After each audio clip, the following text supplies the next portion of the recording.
Salvete omnes. If you'd like to support the channel along with these patrons, there's a link in the description box below. Errare est humanum.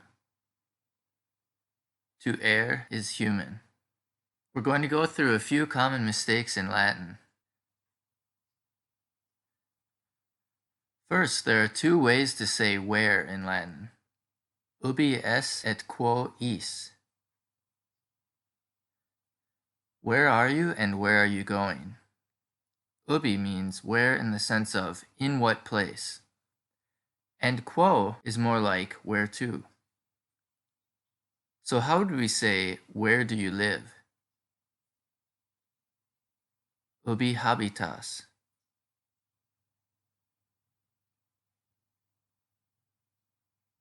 The words meaning always and often look very similar. Semper means always, and saipe means often. Right now, people will tell you to manus saipe lava, which means wash your hands often. Especially if you get sap on your hands, you'll need to wash them often. Something to try and help you remember this form. The word semper is in a few famous sayings like sic semper tyrannis, thus always with tyrants. Allegedly, this is what John Wilkes Booth shouted just before he assassinated President Lincoln. And the motto of the Marines is semper fidelis, always faithful or always loyal. In Latin, pronouns like I, you, we, etc. are mainly used for emphasis or contrast. So if you say ego te amo, this is like saying I love you instead of just I love you. You see, if we say ego te amo, it's like we're answering the question, who loves me? But when we're just making normal declarative sentences, we don't need pronouns and can just say te amo.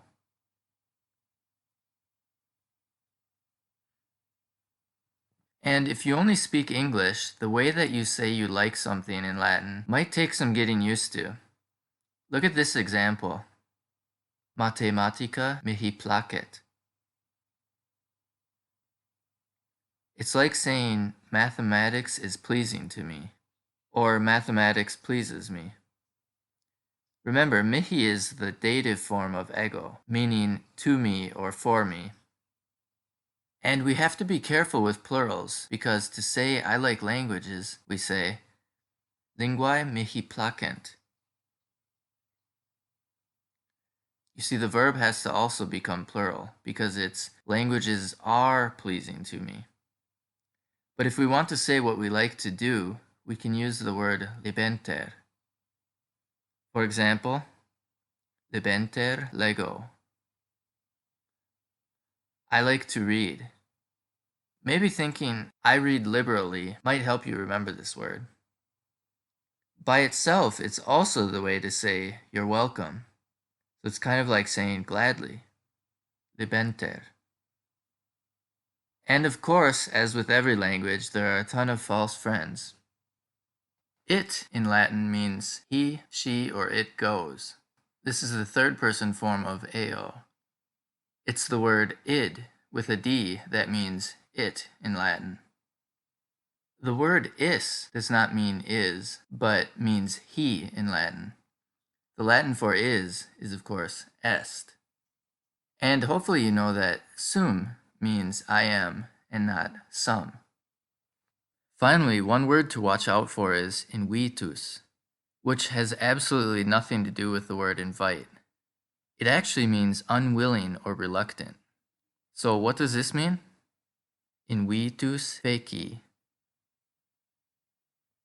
I did it against my will. There's a whole host of words that are easily confused because they differ in only a letter or two. We'll go through some of these here. The most important are probably ab and ad. The easiest way to remember which is that absent means you're away. So ab means from or away, while ad means toward or at. Maximus ab urbe habest. Maximus is out of town, or absent from the town. Aliquis ad januam adest. Someone is at the door. And notice there are also opposites in their declinations. Ab triggers the ablative, and ad triggers the accusative. At the beginning of this video, we saw the phrase errare est humanum. So how would we say he or she errs? Errat. This is almost the same as the imperfect form of est, errat. The only difference is the length of the R roll. The short version is almost like a D. It's a quick tap, errat. And how would we say, I often make mistakes? Saipe erro. Another pair of words that we have seen are the following. The words liber and liber have three different meanings.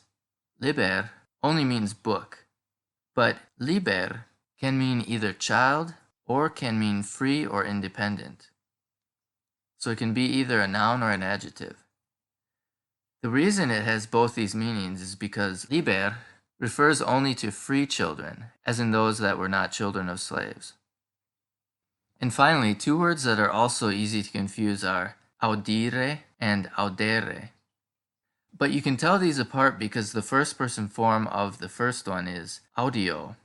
So obviously this means to hear or listen to. And the other is connected to the word audacious. So audes means you dare. And finally, look at these two words, servare and servire. Which do you think means to serve? It's a little clearer if we look at them in first person. Serio.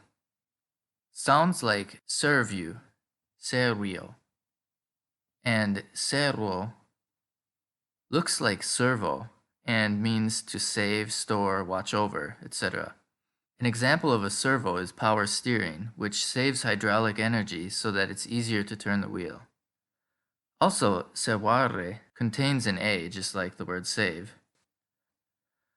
So how is your Latin? Do you have trouble with any of these words? Leave a comment below if there are some other common mistakes that you find yourself making. See you next time. Be sure to like, subscribe, and share, and if you can, help support the channel on Patreon, where there are audio downloads and transcripts of each dialogue and story. Gratias!